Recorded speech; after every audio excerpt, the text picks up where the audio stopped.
Oh, the NASDAQ, how it keeps going down, and other technology things that could be related as well. That new asset class we talked about, struggling as well. Obviously, if we talk about technology, we're saying software as well. So we'll talk about that and actually how it's kind of affecting other parts of the market. It's not all equal right now. That's for sure. Now, we'd like to welcome all of you here today. We got Connie Hill with us in the chat. We welcome to all of you. Want to get to your questions as soon as possible. So let's hop right in. Now, remember with what we discussed, uh, we're going to be talking about trend trades on stocks and or options. Also understand when we talk about the trends, we talk about what trends are you riding. This is very important, allocation. As we talk about trends, we might be thinking about, might we change the strategy of the trend that we're trying to ride? And that's going to be a focus that we talk about here today. And also some examples where some of the stocks that are in the paper money account, they're going in earnings. And I want to talk about probably two examples with that in mind. Not all earnings turn out well, as we know. Just look at QCOM. Now, remember with what we discuss, our examples will be stocks and options related. When we talk about options, remember the options carry a high level risk and are not suitable for all investors. When we also talk about the information is provided for general informational purposes only. And also remember when we talk about examples, we will use the paper money software application, and investing involves risk, including loss of principal. And when we talk about probability analysis, it's theoretical in nature, kind of gives us an idea of statistical odds, right? Those odds can change with volatility in time and so on. And also remember, if we bring up, let's say, futures, we're not trading futures. We're just looking at the prices of futures, which might affect, let's say, sectors and or stocks in that sector that's related to a futures price. Now, also remember when we talk about the trends, we're going to talk about kind of where we'll look at the NASDAQ first. Then we're going to look at the VIX, SPX, Dow. Then we'll actually go into the sectors. And then we're going to look at our current portfolio and talk about, are there any things that we might need to do to manage the portfolio? And then talk about some options examples that we have in the portfolio, and then establish some new examples. Now, just real quick, when we kind of talk about this, the question was asked to me like, hey, what is your process in terms of like when you wake up in the morning? Well, first off, it's always good that you wake up in the morning, right? I mean, there's no guarantees. Now, so here's the deal. This is a list of futures I actually look at. It's related to really rates, the US dollar. Obviously, we talk about the US dollar, we're talking about the other currencies. We got the indexes, you got commodities, and you got interest rates, right? So this gives us a sense of kind of what is happening. The futures are the first indication. If the market were to open up now, approximately where would those indexes be, up or down? That does not necessarily mean you need to trade futures, but it's something since those are trading overnight, it just kind of gives us a sentiment of what is going on. Obviously, when we actually look at the indexes, it's what you'd expect. Let's start with the NASDAQ just real quick first. So in the last, let's say, 3 good days, here we are, Thursday, Wednesday, Tuesday. Starting on Tuesday, NASDAQ just been waterfall to the downside, okay? Pushed down aggressively. And a lot of these, let's say, technology names, you could pull up IXT, just struggling. I mean, if you want to look at probably two software charts, look no further than Salesforce that has been bloodied below the 10-period moving average, and some of these software names like Microsoft, maybe even good companies if we want to say things like that, whatever that means to some. Same thing, these software companies just being drugged down. And even companies, if you look at this like Micron, they finally have actually dropped down below the moving averages. And you're going to see that if I said, well, what about, let's say, other companies in that space as well that's been technology related? Well, even if I brought up, let's say, Meta, they've even fallen down. So one of the questions we could ask is, why is it going down? Because there's more sellers than buyers, the end, okay? Now, remember what we said before, is if the price is down below the 10-period moving average, the expectation is more pain, okay? If the price is below the moving average, the investor typically does not have a buy signal. That's more of a sell signal. Why aren't buyers buying? Because it's a sell signal. And if you have a sell signal, the prices are likely to fall down further. When does it change? Until we actually see that red line go green again, it ain't changing right now. You can start with a support level, a candlestick, a bullish MACD divergence. But if you have none of the above, what I just mentioned, sellers are still using the price as a punching bag. And they're liquidating the stock, or stocks plural, when they're in that condition. Okay? Now, I know, gosh, that's so cruel. Okay? But hey, it's big boy and big girl time. Now, when we actually take a look at, let's say, the NASDAQ, we'd say very choppy, up, down, up, down. We know the NASDAQ is underperformed. It's still underperformed, okay? Now, this is what is absolutely, well, it's interesting. If we look at the S&P, let's go SPX first, okay? When you look at the S&P, the SPX, remember, it is top heavy in technology. And that SPX is being drugged down by technology. If we type in SPX EW, the equal weight index, what is so interesting about this, and by the way, when you type that in, the SPX EW, you'll see that there's other equal weight ones as well. These are indexes, okay? If we pull this up and look at the equal weight index, it doesn't even look that bad. That really kind of shows you the effect of technology, okay? Now, we'll talk about kind of how it's affecting the portfolio in just a second. So if we look at, let's say, well, what does the Dow Jones look like? The Dow Jones, did it break support? It looks like just kind of chopping around in a range. You pull up the SPX again and say, is it chopping around on the range? We'd probably say there's even risk of even going lower on the S&P 500. And when you actually look at, let's say, the VIX itself, we know that as the market has actually fallen down, the volatility has gone up. Now, if the investor has positions in the portfolio, rising volatility is not that investor's friend because, well, it's dragging down their positions, right? Now, how does it feel? It stinks. Flat out stinks, okay? It's just dragging those positions down. If you have stops, it increases the chance of those stops. If the investor gets stopped out of a couple of positions, it could lock in those losses, if there are, or give back those profits that might have been there at bigger values before the pullback. Now, option number one, if the investor says, look, I'm just going to sell everything right now, if you want to do that historically when the VIX gets to these levels, that was a horrible strategy. Horrible, okay? Because what you're doing is you're selling when the VIX is up, prices are low, and then you're trying to rebuild a portfolio when the volatility comes back down.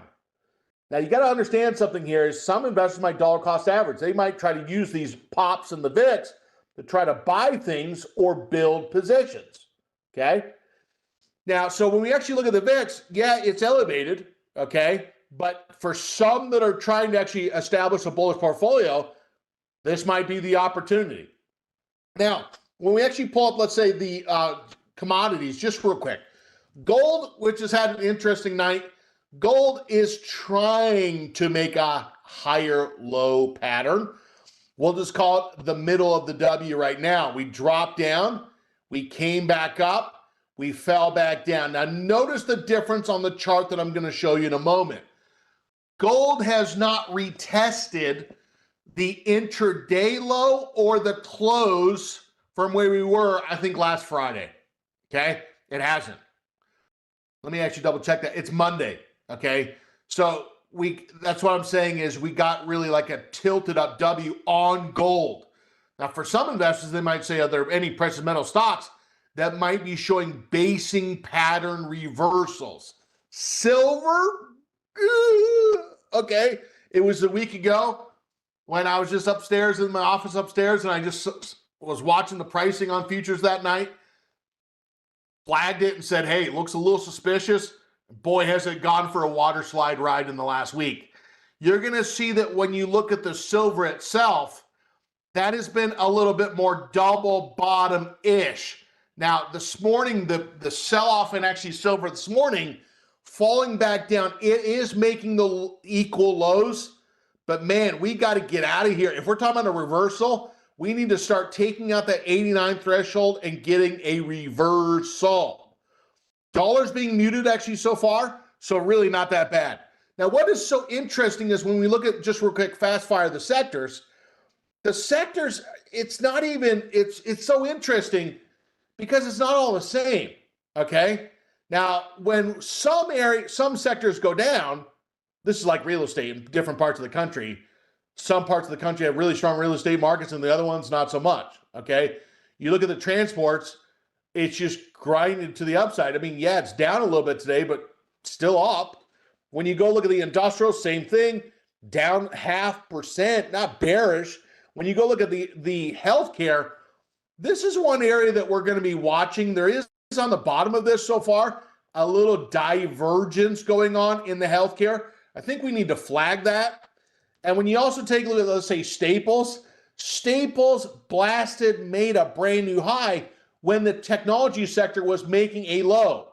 This is what we're calling a shift. Now, here's the thing. You don't need a PhD in sector analysis. If one's going up and the other one's going down, they're selling one and buying the other one, okay? Now, the one that's going down doesn't go down forever, but it can actually have some inverse relationships. Energy, not a brand new high today, but it was yesterday. Today, did it actually sell off? A little bit. Is it still holding that moving average? It is so far. Energy still not completely falling apart. And base materials, you actually look at that. That is actually more of a bearish engulfing candle. But again, that's probably more top heavy, maybe in a little silver-ish type areas. Now, that's 2.5%. That brand new high was yesterday, but that's a more negative candle. I do want to look at precious metals in just a moment. Now, the one thing is when we take a look at this, okay, crude oil, which was a question. When you look at crude oil, is it breaking down? I'm not sure if I'd say breaking down. It really looks kind of like a symmetrical triangle. Higher lows, lower highs, not really breaking the trend line. So the trend is still there on that. But when you look at the technology or the discretionaries, the IXY, well, let me do the technology sector. Obviously, there's the one that struggled. When you look at, let's say, discretionary, there it is. That has also been pulled down. So these two sectors, which is probably almost nearly 40% of the S&P, man, dragging down. Now, the only one, let's kind of talk about how is it affecting the paper money portfolio? I mean, that's what the investor cares about, is how is it affecting my portfolio, the investor says. Now, some of the functionality, as we get into some of the examples, past and current, one of the features that maybe some investors don't know about, if you go up to net, lick, and day trades right there, we click on that, it's going to show a history of where this account balance has been over time. Okay, 41,700, 42.5, 42.6, 42.7, and 2.5. This is showing the intraday price. Now, just example given, if we said, hey, as the market has gone down the last 3 or 4 days, has this account, as an example, not a recommendation, has it really been affected? Really hasn't been affected that much. Why? Because it's not really top-heavy technology. That does not mean that the stocks that are in here are not correlated, but there's obviously something that's been holding it up compared to just being long a whole bunch of tech stocks. When you look at, let's say, the IRA, and we actually said, hey, same thing, is it being affected by the tech stocks? Again, we're just kind of looking at relationships. Well, 154.6, 155.1, 151, 155.1, 154.8, 154.2. So if we kind of looked at it in the last couple of days, the biggest push down was today. But it wasn't just roundhouse, Rocky Balboa, okay, to the downside, but it got drugged down today. Now, I want to talk about some of the examples that we see in the portfolio. I want to make sure you're aware of that. Now, the other feature I want to make sure you're aware of, when you go up to the very top, let's say, let me actually go to this. Go to the very top account. Remember we talked about the checking, trading features and so on. Another place you can actually see that is when you go up to the very tippy top, you can actually see where it says check trading features. That is another way to actually get to what I showed the other day. When you click on that, it's going to show what accounts you have and what features you have on each one of your account, plural, okay? Now, let's talk about some of these positions here, okay? So first off, we look at Apple. We put on Apple yesterday. It's down 244. It's down $60. It's doubtful that that's going to be a sell signal. When we look at the trend, it's still trend 3. Okay. When we look at Carnival, 100 shares of Carnival, it is still trend 3. Okay. So we're not even at resistance per se. Now, here's the one thing I would actually say about that is scripts are not guaranteed for accuracy or timing, but we could be very, very close to resistance. Let's check. Let's double check with our own eyes. CCL. Now, if you go back and really look at this, I don't know. This kind of looks pretty close to resistance to me, okay? Now, if you look at this, it all goes back to the percentage, but we're about 3% away from resistance. So that is why it's still showing that trend 3. But I bet if we went and looked at this morning and said, look, are we up near an area of resistance? That might have shown trend 4 as we were close to that. Now, I'm not going to change this in terms of the type of trade. We're just still long shares of stock. Now, if you're long shares of stock and you're up near the area of resistance, you're thinking that this resistance might not pull back as much. The transportation sector is actually still being strong, so I'm not going to touch that, okay? But the risk is that stop is still in effect, and we want to go look and say, can we move up the stop? I highly doubt it. When you go back and look at the last number of days, I think that stop is probably even higher than looking at the intraday lows, okay? Now, if we went back and said, well, what about, let's say, Cisco? Now, I do want to touch upon this one. When you look at Cisco, you're going to notice in this case, it's $1.24. Cisco is actually, now remember, here we are, technology, right? And what you're now going to notice is there's upcoming earnings. So let's talk about this, okay? How many of you have stocks that actually have earnings coming up in the next week and you're nervous about them? Now, option number one is the investor might say, I'm just going to sell, okay? Well, wonder if you wanted to hold the position, though. What if you wanted to try to get through earnings, but you didn't want to actually have the risk of what we really saw with, what was that name of the stock yesterday that went down actually pretty good? What was that name? QCOM. QCOM, for example, here it is, gap down, ugly gap down on top of that. Well, if we went back to Cisco, if the investor, let's say, has 100 shares, and we can't say that this is a ton. We got 100 shares, right? 80.96. And I want to kind of show you something that I don't normally talk about, but let's say the investor says, look, I'm concerned about this delta. And that delta is actually showing the sensitivity. Stock goes up $1, it's up $100. Stock goes down $1, down $100. It's very sensitive to price movement. Well, if we had 100 shares, which by the way is an $8,000 investment, it's not huge. But if we said, hey, could we actually go back and try to protect the position? Well, we could, okay? Now, number one is, why don't people buy puts? They don't buy puts because they're expensive. That's what people say, okay? When you look at, let's say, Cisco, if someone came in and said, look, I'm going to look at the February monthly options. Let's start here first, but then also let's look at the March. Tell me what the advantage of February is. What's the advantage? Well, the advantage of February is that you don't lock it up indefinitely. Well, for a longer period of time, I should say, compared to the Marches. The con actually about, let's say, the February expiration, that implied volatility is 43. Now, if we were just buying puts, if you have higher implied volatility, you buy the puts are going to be higher priced. Well, sure. That's if you're only on one side. But if you come over here and go, look, I'm going to sell the call. Now, if you sell the call, you cap the trade. So there's a trade-off here.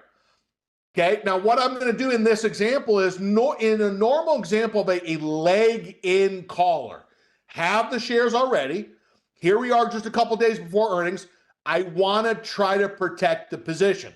Now, what we're going to do is let's show this, and I'm going to do this quickly because we can. Now, what I'm going to do in this case is when you look at the position, we are going to see the stock position, and that stock position is just your diagonal line. There's our delta. What we're going to do is we're going to make it where we have a defined risk to the downside, a flat line, and it caps to the upside. And what it's going to do is it's going to push down the delta and make it, if there is gap risk down, we have a floor. We have a right to sell at the strike price. And you can exercise that from now until expiration, not just the expiration. Now, what we're going to do is we're going to go to the Cisco. We're going to sell. We're going to go show the example of the February. Someone might say, I don't want to do March because that's 43 days from now. I only want to tie up the trade for a short period of time. I'm going to go look and see, for example, the 85. Now, remember, the 85 still gives us from 82.38 up to 85. And we're going to right-click on that. That has a 37 delta. We're going to sell and then go collar. Now, this is not a buy right collar or buy collar strategy. This is a leg in collar strategy. You got the shares already, and then you're just putting the protection on top, okay? And you're selling the call and buying the put.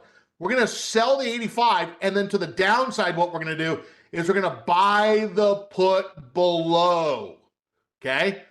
Now, here's the deal. If you look at the difference in the misunderstanding is, okay, if we buy the 80, if the stock goes below 80, that means the trade is over. No, this is not a stop. This is a right to sell.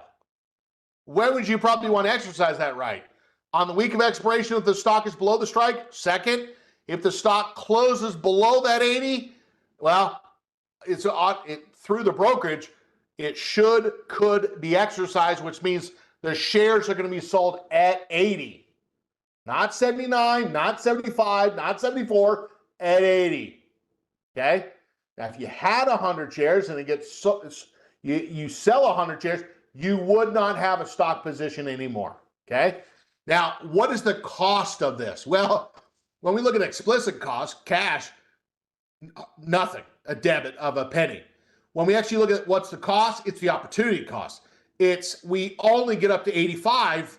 That's the cap. When we actually look at this position on the analyzed trade, there it is. Okay. Now, I know you're probably thinking, geez, it would have been so nice if I had a collar on the QCOM position last night and I didn't have a $1,300 drawdown if the investor said that. So what this is doing is there's an offset, right? By buying the put, we're using the premium from the short call side to pay for the put side. And when we look at the delta has gone from 100 down to 28. A collar is still bullish, positive delta, but it's not as bullish as, let's say, if the investor, just had shares only. Okay? Now, notice that this is for February. So the goal of this is we're going to say confirm, send that. Notice the commission. Now, if it says illegal, what does that mean? Well, what that really means in this case is that there's a stop on it. We don't need to have a stop if we also have a right to sell. So I just canceled that. Going to bring it back up, confirm and send. And now I'm going to go ahead and send the order. Note the commission there, check, and there it is. So you're now going to see, now we put the order in, has not filled yet. We'll verify in 2-3 minutes to see, did it fill? Now remember, in the next 10 days or so, we're going to really see where it goes.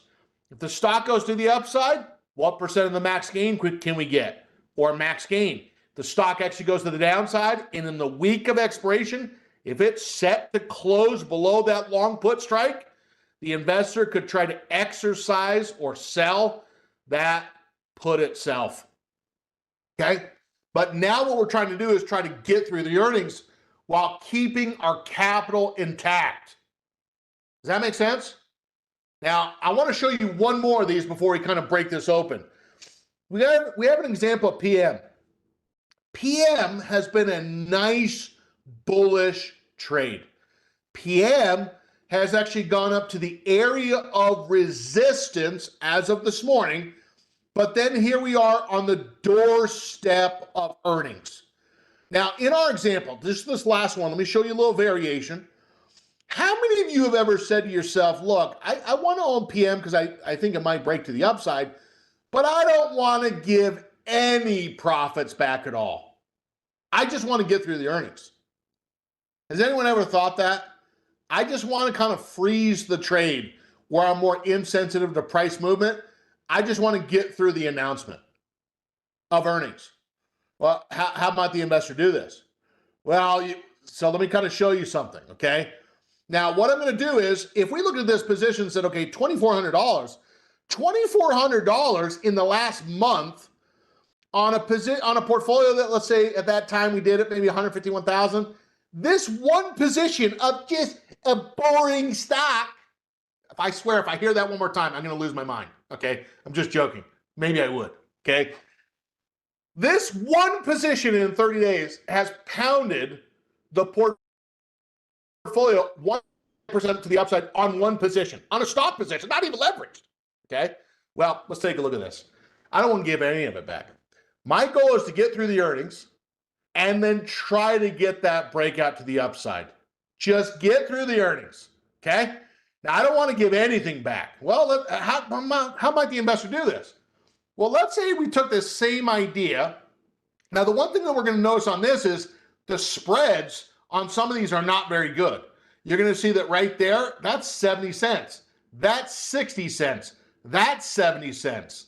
So what I'm going to do in this example is I'm going to sell something like the 182.50. Now, are we losing our minds? Well, wait, if you sell at the money, meaning the stock price and the strike price are the same, what's your posture? Are you more bullish? Are you more neutral? Or are you bearish? Well, you'd be neutral at best, okay? You sell out of the money if you actually want to have some upside. You're more offensive. You actually think it could go up bullish. If you actually sell at the money, you're neutral. If you sell in the money, you're actually more kind of pessimistic or bearish. What we're going to do is we're going to sell the 185, buy the 185. Now, this might blow our minds, but that's okay. We're going to sell the 185, 182.50, sell. We're actually going to go to that collar synthetic. And now what you're going to see is our directional sensitivity, delta, is 100. If we sold the exact same strikes, what would the delta be on the position? Well, if we did this and went confirm and send, we're now going to go in and say send that order. You're now going to see that we do have built-in risk management. Cisco actually fills. Let's go back and put this position on. And then we're going to move on to our next example. We're going to go to there. Let's actually change that to buy. And then what we're going to do in this case is we're going to come back and we're going to try, I'm going to get that filled so we can, I'm going to change it to market order. I know the spreads are wide, but for class purpose, I'm going to try to get that to fill. There it is. And now what we're going to do is we're going to put that on and let's show what this position looks like. Now, what you're now going to see in this position is that position, 100 shares of stock, what was it purchased for? Well, those 100 shares of stock were purchased for 158.86. So let's type that in, 158.86. Is that correct? Let me just double check. 158.86. Okay, so that's right. Okay. Now, let's just confirm. Sold 182.5, bought 182.50. Now, let's kind of go back and kind of snap this and kind of look and see what we got here. And if we look at that and kind of said, what do we have here? Well, what you're now going to notice is, and I just want to see if there's anything different here. It's not showing up the way I want it to, but when I actually look at this, want to see the cap, okay? Now, first off, what you're going to notice is it's a flat line. Why is there a flat line? Well, because that's the short strike, okay? And I'm going to put that debit, let's just put it, let me see if I can change that. No, it's not changing it. Let me just see. Yeah, what that's going to show is that blue line is a flat line showing that we don't really have directional sensitivity. Now, we'll have some, but what you're going to see is the delta is closer to zero. So if this goes down $10 overnight, $8 overnight, it's barely going to move the position, okay? Now, the goal is to get through the earnings. And then after the earnings, after 2 to 3 days, minimum, look and see if the stock gets through the earnings. Is it still above support? And if it's still above support and is starting to go back bullish again, the investor might say, look, I'm going to take this position off and shift it back to that diagonal line. Okay? Just look at the blue line. That blue line is, we don't have, if the stock goes up, it's not changing the P&L. The stock actually goes down or goes to the left, it's not changing the P&L. In a way, we've frozen the position. Okay? Any questions on that? Yeah, Kelly says it right. Kelly always says it right. And if it wasn't, we'd tell Kelly. Kelly says it's more in a holding pattern. That is exactly right. I use the word frozen. Kelly said holding pattern. Now, let's kind of talk about just real quick a couple other things that kind of came up. Let's fast fire through a couple stocks, okay? So first off, a couple of these stocks like Merck. What the heck is going on with Merck, okay? When you look at a stock like Apple, we talked about it yesterday. I mean, is it bearish and completely collapsed? I mean, would we say like a red candle is a bearish trend? Well, you can't say that. Else in an uptrend, you see a couple bearish candles along the way. We don't like, I mean, here's the deal. No investor likes a red candle, at least if they're in. If they're trying to get in, they kind of like a red candle because it says, come on down to support, okay? Now, if I looked at that and said, look, I want to go back to that chart, that second chart from the end here, are we a little bit closer to the 10-period moving average? And lo and behold, what do we have here? Well, we're sitting here at the yellow line. And so the investor might say, we're a little bit closer to support. Now, you got to also think about something. The VIX is also pretty high as well, okay? Well, if that VIX is high, that actually might mean that the implied volatility on, let's say, Apple itself might be a little higher due to where the VIX is.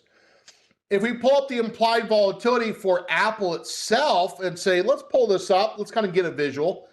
Now, you got to remember something is here, they already had earnings. So the volatility is not going to be where the earnings was. When we had earnings, the volatility was at 34. We're at 29. It's not low per se. It's kind of more medium. Now, what we're going to do in this example is, now you got to ask yourself, when the VIX is above 18, do you try to like get out of stuff? If you get out, you might get out and feel better for a couple days, but then sometimes the market bounces back. And then you say, geez, maybe instead of actually selling positions and you're out, you might say, I'm going to try to put the positions on when the volatility is up higher on purpose.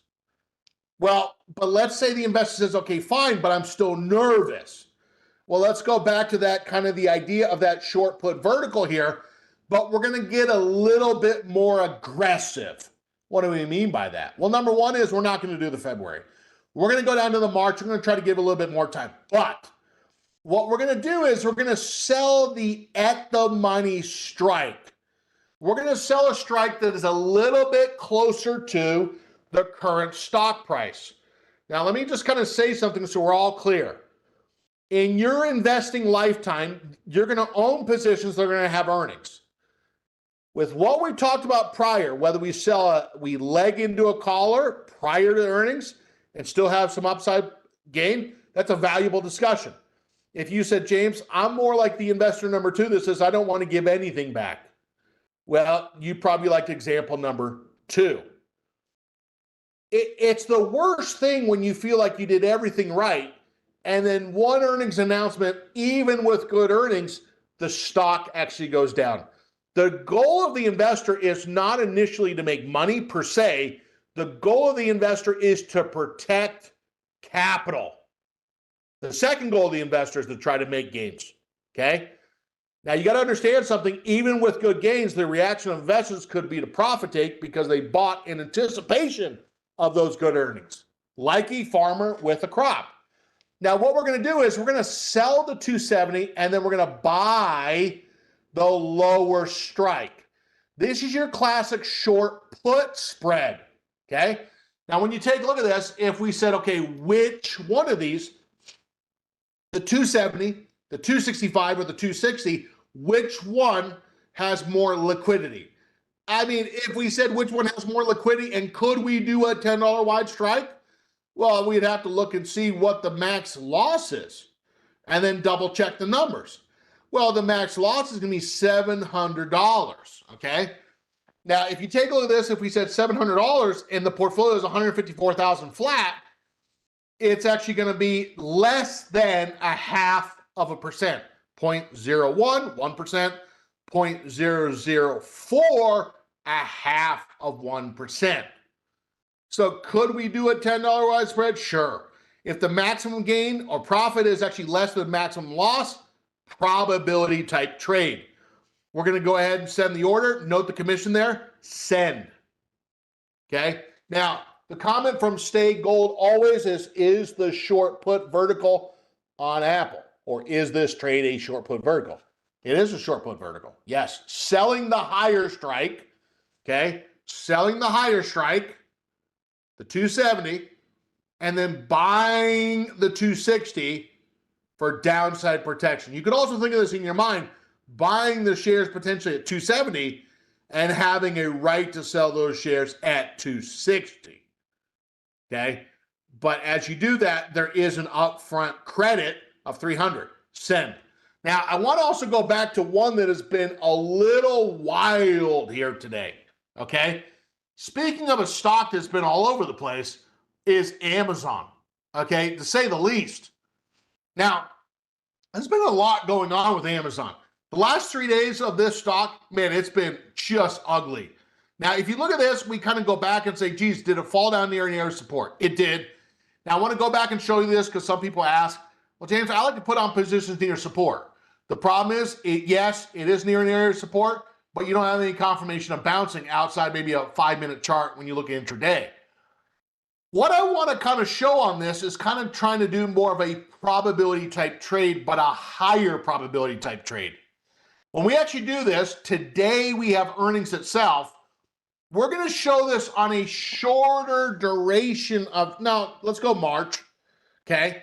But I'm going to sell farther out of the money. So when we look at our examples, they're normally between the delta of 30 to 40, noted. But what we're going to do is we're going to even go down to like a delta of 20.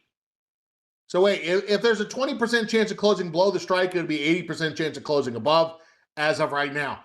We're going to sell the 200 and then buy the strike below that. Now, if I don't want to really, if I look at that and say, well, is it too much? Well, when you do a higher probability type trade of being right, the credit is less, okay?